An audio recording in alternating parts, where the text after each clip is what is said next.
Hi guys, in this video I'm gonna show you how to download Figma on your Windows 11 operating system. First of all, just open a browser and in the search bar we need to type Figma download. Now here you need to click on the first site, then scroll and here you will see desktop app for Windows. So we have to click here and just after a few seconds you will see that they have started downloading the setup for Figma. So wait for some seconds here.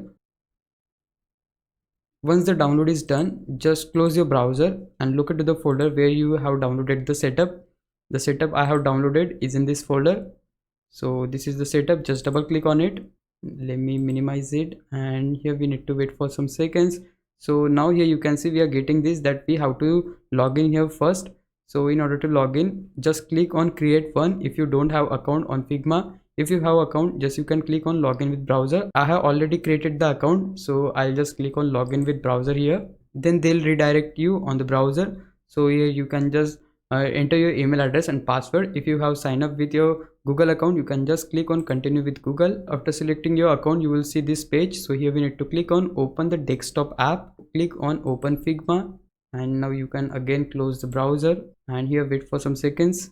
And yeah, there you go, we have successfully logged into our account and we have successfully installed Figma on our Windows 11 operating system. And yeah, that's how you can do this. Now if you think I was a big help, can you please subscribe my YouTube channel? If you do, I would really appreciate it. But for now, thanks for watching. Bye bye.